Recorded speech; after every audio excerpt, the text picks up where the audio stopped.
Sugeng siang anak negeri. Ketemu lagi dengan aku Ali. Kali ini ditemani Mbak Vistra, aku bakal keliling Kendal, Wonosobo, sampai dataran tinggi Dieng. Bener banget. Kali ini aku nemenin Mas Ali buat panen lele di kolam besar yang ada di pesisir Kendal. Nah, lelenya bakal kita olah jadi bumbu kuning dengan belimbing muda dan menjadi rica-rica. Kita juga bakal panen karika buat diolah dengan ikan berkuah. Terakhir, di Dieng kita bakal mengikuti tradisi ruatan rambut gimbal yang masuk dalam rangkaian acara Dieng Culture Festival. Selengkapnya hanya di Jejak Anak Negeri.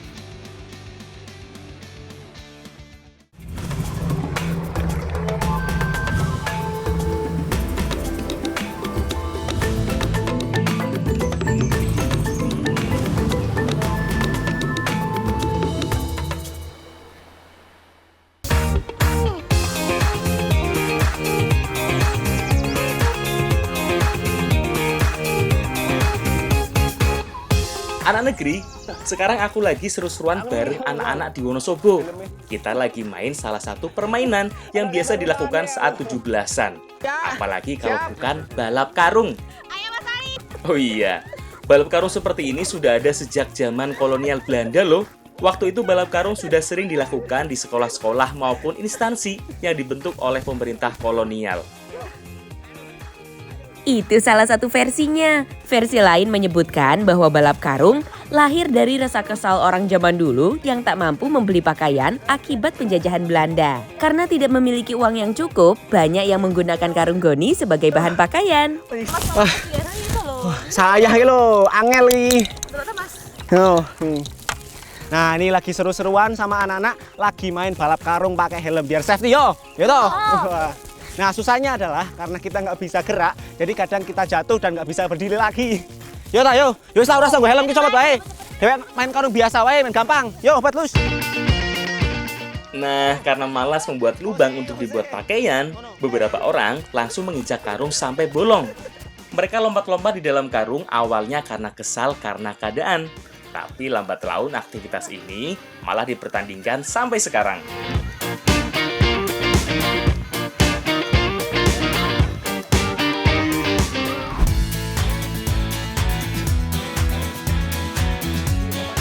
Anak negeri, sekarang kita lagi ada di Desa Tambaksari, Kecamatan Rowosari, Kabupaten Kendal. Kita lagi main-main dengan salah satu ikan air tawar yang jadi primadona untuk dikonsumsi. Ikan lele yo. Sekarang kita lagi kasih makan ikan lelenya. Dalam satu kolam peliharaan seperti ini, ada ratusan hingga ribuan ekor lele. Tuh, sekali tebar, langsung pada berebut seperti ini. Ki, on kowe entek i. Wah, kowe dhewe ora entek ah. Ora mau rampung, aduh piye to malah nggo dolanan, aja nggo dolanan lho. Duh, gimana sih, Fis? Kasih makan ikan lele kok malah dibuat mainan? Oh iya, kalau punya ikan lele, apalagi banyak banget begini, jangan sampai telat kasih makan yo. Soalnya si ikan berkumis ini punya sifat kanibalisme yang bisa makan sesamanya.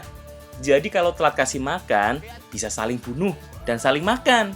Malah rugi nanti kan?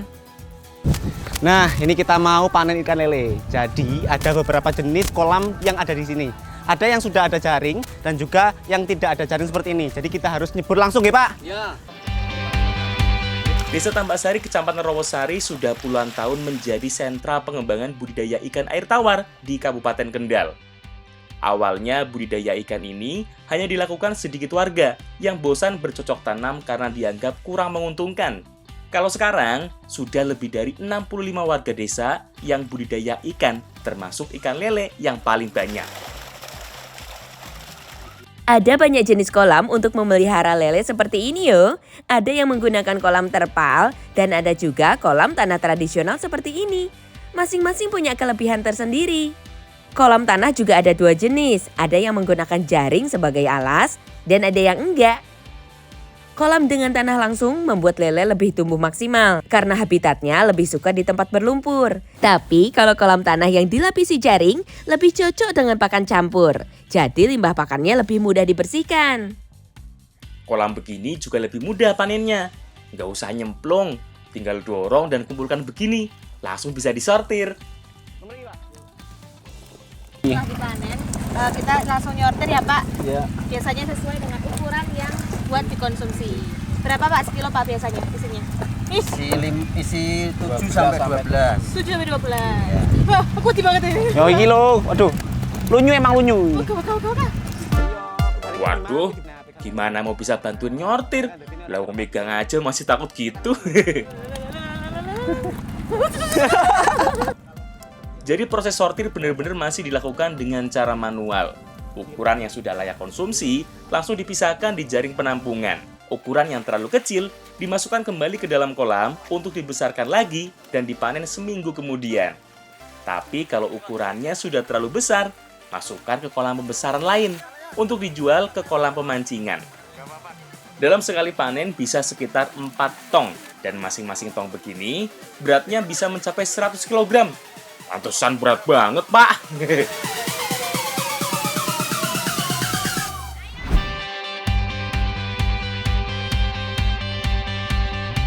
Masih di Kendal, sekarang pindah sedikit ke Kecamatan Kangkung. Kita mau mengolah ikan lele yang kita panen tadi. Loh. Jadi kali ini kita mau masak ikan lele bumbu kuning ya Bu ya. Membutuhkan kunyit supaya menghilangkan bau amis dari lele. Olahan bumbu kuning yang kita buat adalah olahan ikan dengan kuah tanpa santan. Jadi untuk membuat bumbunya, kita hanya perlu haluskan bawang merah, bawang putih, cabai, kemiri, dan kunyit. Tambahannya paling garam sedikit biar nggak licin saat menghaluskan bumbunya. Setelah itu, haluskan juga kulit jeruk purut biar lebih segar nanti ikan lele kuah kuningnya. Setelah halus, baru tambahkan serai yang digeprek dan daun salam. Jangan lupa tambah dengan irisan tomat biar makin segar lagi lele kuah kuningnya. Eits, bukan cuma itu. Masih ada tambahan bumbu lain yang bikin rasanya lebih seger. Nah, lele bumbu kuning ini ditambah sama belimbing yang masih muda kayak gini supaya rasanya tambah asam dan seger ya, Bu. Jangan salah, bukan cuma belimbing wuluh yang bisa dijadikan bumbu masakan. Belimbing buah yang berbentuk bintang seperti ini juga bisa loh. Kita pilih yang setengah tua dan setengah muda, yang rasanya sudah agak manis tapi dominan asamnya. Kupas bagian tepi belimbingnya, kemudian iris belimbing tipis seperti ini. Sip, semua bahan sudah siap, saatnya kita masak. Pertama, tumis dulu bumbu halus kuningnya. Masukkan juga bumbu serai dan salamnya. Tunggu sebentar sampai matang dan harum. Setelah harum, masukkan langsung ikan lelenya. Ikan lele dimasukkan langsung setelah bumbu, biar gak amis yo. Biar bumbunya lebih meresap juga ke dalam daging ikannya. Setelah ikan lelenya matang, baru tambahkan semua bumbu bercita rasa asamnya, seperti tomat dan belimbing mudanya. Kalau mau ditambahkan pedesnya, juga langsung tambahin cabai aja sesuai selera ya. Sip, sudah matang iki. Ikan lele kuah kuning campur belimbing siap dihidangkan.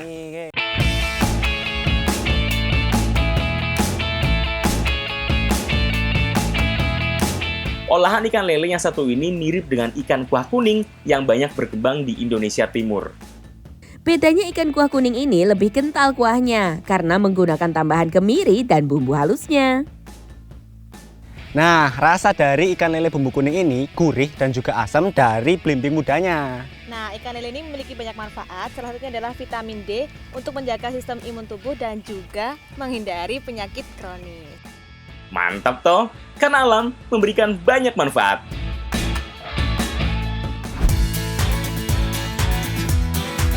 Masih mau mengolah ikan lele, tapi kali ini sebelum dimasak kita potong dulu jadi dua seperti ini. Kali ini aku nantang Mbak Vistra buat bantuin motong ikan lelenya juga. Masa megang lele yang sudah mati aja nggak bisa? Aduh, lawang dasarnya aku takut ikan lele. Mau hidup atau mati, ya tetap takut tuh ya. Kene lah kowe kan Aku tomat tomat wae. ya. Kene aku tak tusun aku nih. Ya. Kene, wis. Aku tomat ya. Wis ora. Sorry. Iris tomatnya begini aja tuh, gampang. Nih, aku bantu iris gula merahnya juga. Oh iya, sebenarnya lele ini mau dimasak apa toh? Kok dipotong segala? Nah, ini kita mau masak rica-rica lele. Kita potongi dulu biar bumbunya meresap. Yo, iki serampung iki. Langsung dimasak wae. Di bumbunya serampung kuwi. Yo belum, ini masih dihaluskan dulu bumbunya. Ada bawang merah, bawang putih, cabai, kemiri, dan ketumbar. Seperti biasa, ada tambahan serai dan salam juga yo, biar makin wangi. Nah, kalau sekarang semua bahan sudah siap semua, kita masukkan satu persatu yo. Sini, biar aku yang masak. Tumis dulu semua bumbu halusnya. Tambah juga serai dan lengkuas yang digeprek. Tunggu sampai harum, kemudian masukkan ikan lele yang sudah dipotong tadi. Jangan sampai gosong yo. Makanya, tambah air sedikit aja, biar kuahnya nyemek-nyemek gitu.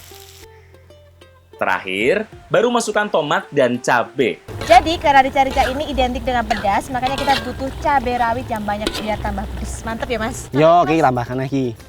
Sini, kita tambahin cabenya yang banyak. Paling enak sih pakai cabai rawit yo. Karena bukan rica namanya, kalau nggak pedes. Sip, rica-rica lele siap dihidangkan.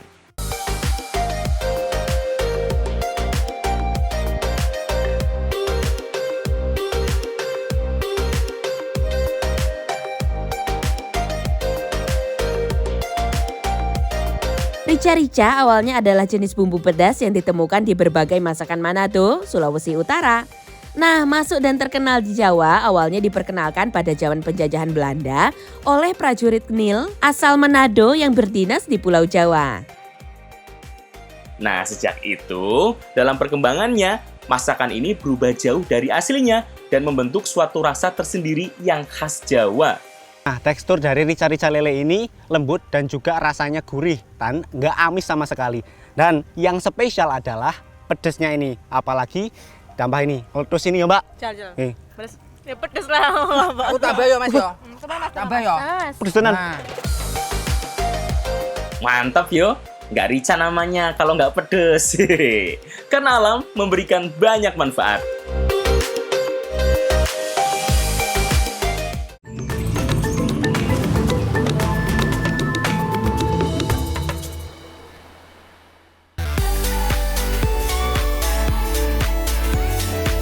Anak negeri, geser sedikit yuk ke Wonosobo. Kita berada di Desa Patak Banteng, Kecamatan Kejajar, Kabupaten Wonosobo.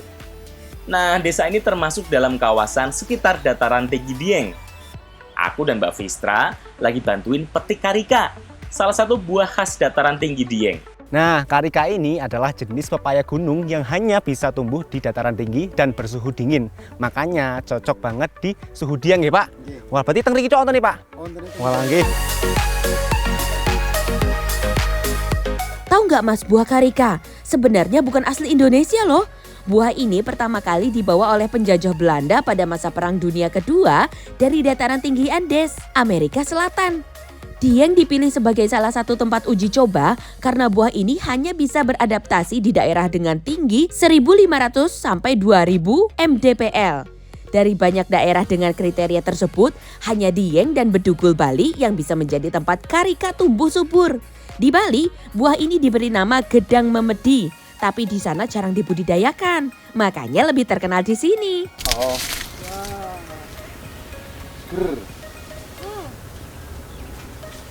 Jadi rasa buah karika ini tuh asam deh Pak. Iya. Tapi ada bagian manisnya yaitu pas di bagian bijinya ini. Aduh, asam nggak? Walah dene aku ora dikei iki. Walah ya wis kono aku tak rono. Masa aku ora dikei sih. Kene aku tak ngisipi. Selain rasanya yang enak dan bisa diubah menjadi berbagai macam olahan makanan, kelebihan karika adalah bisa berbuah sepanjang tahun. Jadi, asal dirawat dengan benar, kapanpun kita mau metik, tetap ada yo.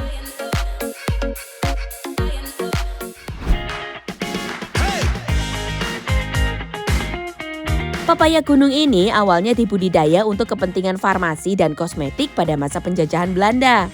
Namun sempat terabaikan pada masa pendudukan Jepang. Baru setelah tahun 80-an, karika mulai diolah menjadi manisan yang terkenal sampai sekarang.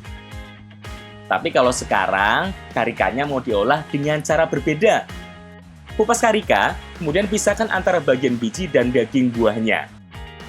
Kemudian potong tipis-tipis karena karika ini mau kita masak dengan ikan nilanya. Ikan nila adalah salah satu jenis ikan air tawar yang paling sering dikonsumsi. Sebelum dimasak, kita potong seperti ini ikannya, biar lebih mudah meresap dan cepat matang. Nah, ini mau masak sop ikan nila, tapi bedanya ini mau ditambahi karika yo, supaya rasanya manis, asam dan seger. Ya, Mbak. Nah, iki waktu itu aku tinggal siji tok iki lho, delok. Wis rampung durung. Wah, siji ketau ora rampung-rampung kowe kok. Ah, piye to? Yo sabar tuh Mas, ngupas karika kan lebih susah daripada potong ikan.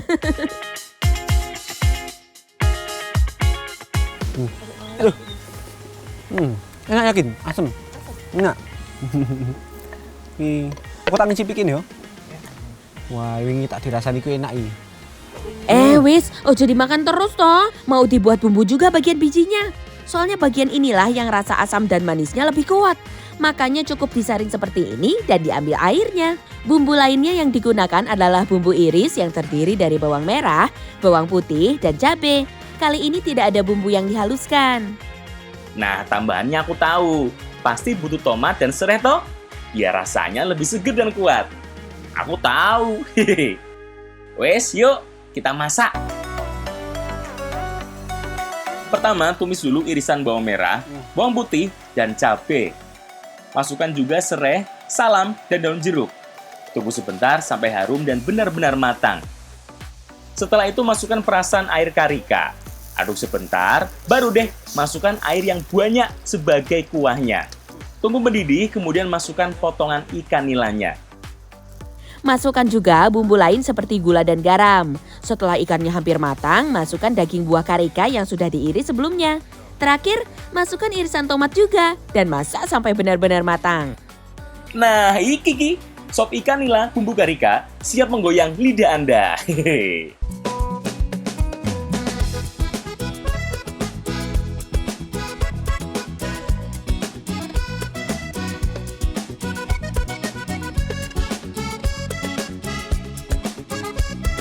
Sebenarnya, sop ikan nila bumbu karika ini seperti olahan sop ikan dengan cita rasa kuah yang segar.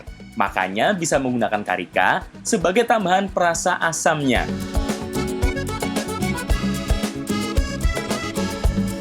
Nah, rasa dari daging buah karika ini lebih asam daripada isinya. Makanya cocok banget dimasak sama sop ikan ini. Jadi lebih seger pokoknya. Nah, karika ini memiliki manfaat untuk melancarkan pencernaan dan juga menjaga kesehatan lambung. Karena alam memberikan banyak manfaat.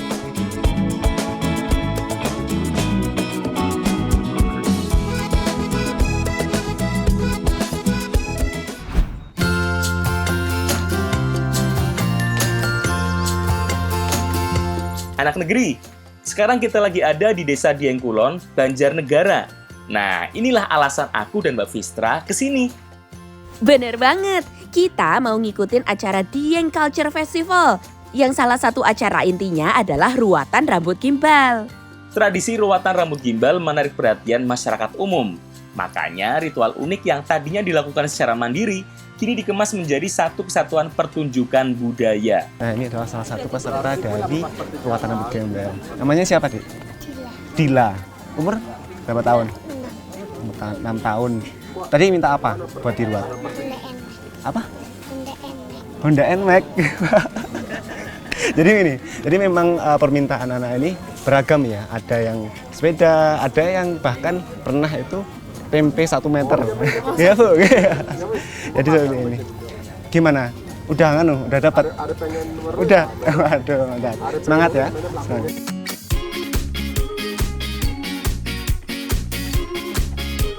Soal apa dan bagaimana anak-anak di Dieng ini bisa gimbal, aku jelasin nanti yo.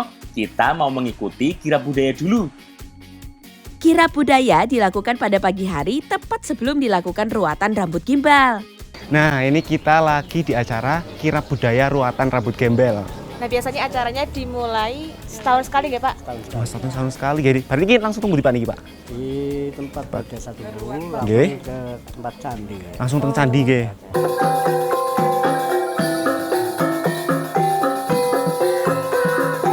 Biasanya rombongan kirab terdiri dari tetua adat, rombongan pembawa gunungan dan bucu pitu, rombongan anak gimbal yang akan diruat dan berbagai rombongan kesenian sebagai hiburan. Ada beberapa kelompok kesenian yang ikut memeriahkan, mulai dari kesenian tradisional hingga kesenian kontemporer. Nah, ini kita lagi mengikuti acara kirab Dieng Culture Festival. Nah, ini lagi seru-seruan sambil nari. Jenenge tadi apa, Mas? Mas? Tari apa jenenge? Dayaan. Dayaan.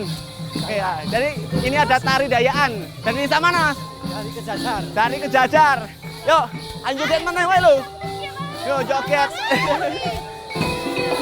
Ayo ikut tari, Fis. Tinggal ikuti gerakan langkah kakinya. Nanti tangannya otomatis akan mengikuti. Wah, kalau soal tari menari sama seperti ngurus ikan lele, nyerah juga aku. Di kirab budaya ini ada banyak hewan yang ikut terlibat juga, terutama kuda-kuda gagah yang membawa rombongan anak gimbal dan tamu-tamu kehormatan. Tapi ada juga loh kambing yang ikut diarak. Kayaknya kambing ini permintaan si anak bajang yo. Hehehe.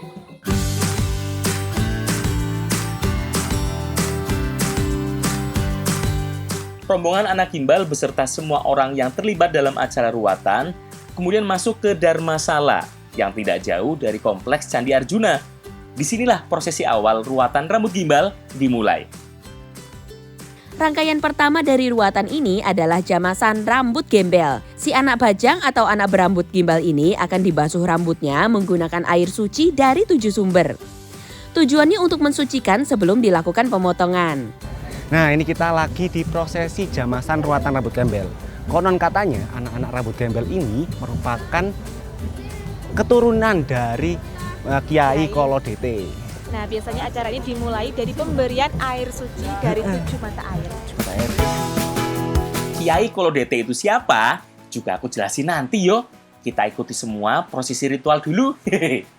Oh iya, dalam ruatan rambut gimbal ini harus ada bucu pitu. Dalam tradisi masyarakat Dieng, nasi tumpeng lebih sering disebut dengan bucu.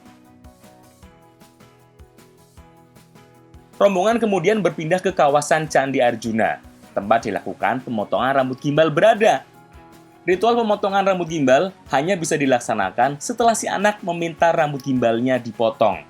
Selama si anak belum meminta, seberapapun sering dipotong pasti akan tumbuh gimbal lagi. Selain itu, saat anak dipotong, biasanya sang anak akan menyebutkan permintaan yang harus dituruti. Kalau tidak dituruti atau ternyata tidak sama sekali persis sesuai keinginan sang anak, juga akan tumbuh lagi rambut gimbalnya. Nah, ini kita sudah sampai ke acara inti dari ruatan rambut gembel, yaitu pemotongan rambut gembel. Nah, uniknya di sini anak-anak ini punya permintaan yang unik. Contohnya tadi ada yang minta anak Bebek, bebek. anak bebek ini. Juga ya. Ada yang minta motor Karena juga. tapi, iya. Jadi beragam banget ya permintaan dari anak-anaknya. Ada yang minta sepeda, ada yang minta HP, bahkan ada yang hanya meminta meri atau anak bebek. Oh iya, ada yang spesial loh dari ruatan rambut gimbal tahun 2022 ini karena masuk rekor muri. Dengan 14 anak yang diruat rambut gimbalnya, menjadikan jumlah terbanyak anak rambut gimbal yang diruat bersama dalam gelaran Dieng Culture Festival. Tepat setelah pemotongan rambut gimbal, dilakukan acara Grebeg Gunungan. Masih di kompleks Candi Arjuna, gunungan yang tadi kita bawa akan diperebutkan tepat setelah doa selesai dipanjatkan. Nah, ini aku udah dapat hasil dari gunungannya. Gunungan itu bertujuan untuk mendapatkan berkah. Ibu, nih, amin amin ya, Bu. Wah, ini kulo berarti berkah kathah, Bu. Kathah sangat niki. Setelah itu, semua makan bersama sambil mengharap kebagian berkahnya. Selain gunungan, yang boleh disantap oleh semua pengunjung adalah semua bucu pitu yang tersedia. Saat bersamaan, rombongan yang dipimpin tetua adat akan membawa potongan rambut gimbal yang dimasukkan ke dalam kendi untuk dilarung. Dalam bahasa Jawa, melarung berarti menghanyutkan sesuatu di atas air. Dalam konteks ritual ini, pelarungan rambut gimbal bertujuan untuk mengembalikan rambut gimbal kepada pemilik yang sebenarnya. Nah, ini adalah akhir dari acara ruatan rambut gembel, yaitu pelarungan rambut yang sudah dicukur ke Telaga Balikambang. Nah, tujuannya apa, Mas? Tujuannya adalah untuk membuang sial si anak-anak yang sudah dicukur itu. Salah satu tempat yang biasa dilakukan untuk melarung rambut gimbal adalah Telaga Balikambang ini. Telaga ini dipilih karena masyarakat percaya air yang ada di Telaga Balikambang ini tembus hingga pantai selatan.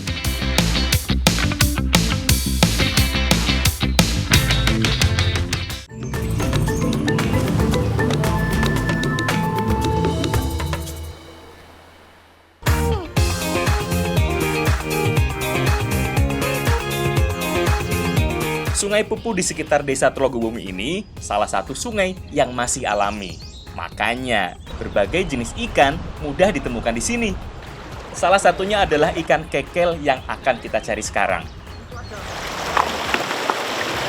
Nah, kita lagi cari ikan kekel di sekitaran Sungai Pupu. Jadi caranya adalah kita bendung dulu sungainya supaya air di bawah itu menyusut dan baru kita cari ikan kekelnya. Ikan kekel adalah salah satu jenis ikan berkumis yang biasa ditemukan di sungai beraliran deras. Syarat lainnya adalah habitatnya harus memiliki kualitas air yang bagus. Makanya, saudara jauh dari ikan lele ini sudah jarang ditemukan di banyak tempat. Lawang di Temanggung saja cuma di Sungai Pupu ini. Itu menandakan kualitas air di sini masih sangat bagus. Setelah aliran air terbendung dan dialihkan ke sebelahnya, air sungai akan segera surut dan bisa langsung diambil ikannya. Biasanya ikan kekel akan bersembunyi di balik bebatuan kecil demi menghindari terbawa arus sungai yang cukup deras. Nah, kalau sudah dibendung begini, jadi lebih mudah yo nangkepnya. Nah, setelah sungainya surut, nanti ikannya bakal lompat-lompat sendiri, jadi gampang untuk nangkepnya. Nah, ini ikan yang kita cari, namanya ikan kekel.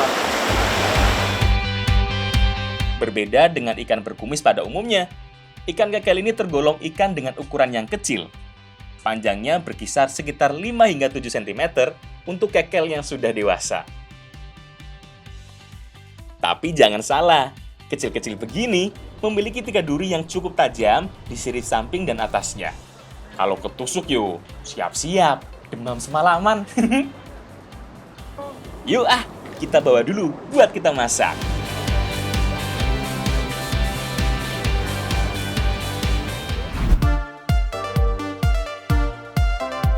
Oh iya, sebenarnya ikan kekel ini jarang dikonsumsi. Biasanya hanya dimanfaatkan sebagai ikan hias di kalangan tertentu. Tapi sebenarnya enak juga loh buat dikonsumsi. Ini kita lagi masak pepes ikan kekel. Jadi ikan kekel ini sejenis ikan keting atau lele. Dan kita kasih jeruk nipis dulu biar nggak habis, Bu. Namanya juga ikan air tawar yo. Apalagi untuk ikan yang tidak bersisik. Biasanya berlendir dan mudah mengeluarkan aroma amis. Untung jeruknya banyak. Jadi bisa hilang deh masalah semua ini. Pepes ikan yang akan kita buat sebenarnya adalah salah satu jenis pepes ikan yang cukup sederhana. Hanya menggunakan bumbu-bumbu yang diiris. Mulai dari bawang merah, bawang putih, cabai, serai, kunyit, tomat, dan salam. Semuanya diiris tipis seperti ini. Bedanya adalah tambahan bumbu spesial ini dari buah dewandaru. Jadi spesialnya pepes kali ini adalah buah dewandaru ini. Jadi nanti bakal ada rasa asam manis dari buah dewandaru. Rasanya pasti enak yo. Ih, kecut ya. Ya, tapi kan asam enak. Ibu, tak cicipi nggih, Bu? Wah, ini enak soalnya. Seperti kebanyakan buah yang mengandung banyak vitamin C, dewandaru juga memiliki rasa yang asam manis. Buah dewandaru adalah salah satu superfood yang memiliki banyak manfaat.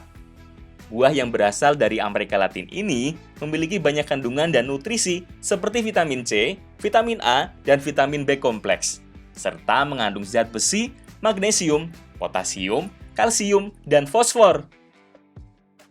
Sip, sekarang saatnya campurkan semua bahan.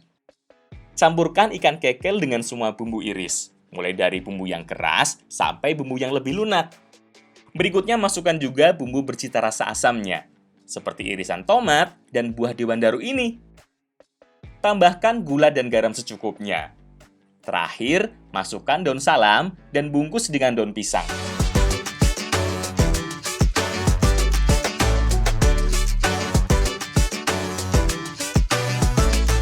Sip, tinggal kita kukus deh sampai matang.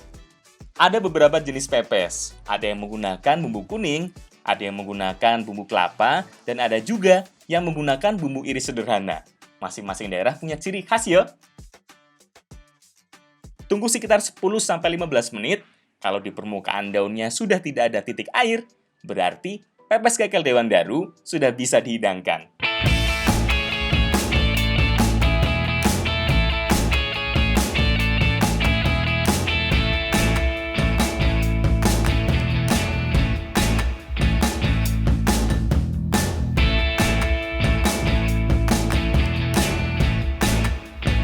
Tekstur ikan kekel cukup empuk dan lembut, walaupun berukuran kecil. Kalau masih fresh seperti ini, rasanya yuk jelas lebih gurih yo. Rasa kekelnya sama kayak lele, cuma memang ukurannya lebih kecil. Terus pedas dan asam dari Dewan Darunya itu jadi lebih mantap. Nih, Bu.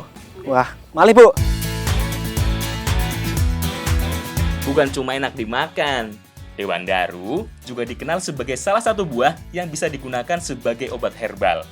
Namanya juga superfood yo. Salah satu jenis makanan yang punya nutrisi lengkap. Berarti kalau ngomongin superfood, nah di Jazirah Arab punya kurma. Sedangkan kita punya Dewan Daru yang merah merona.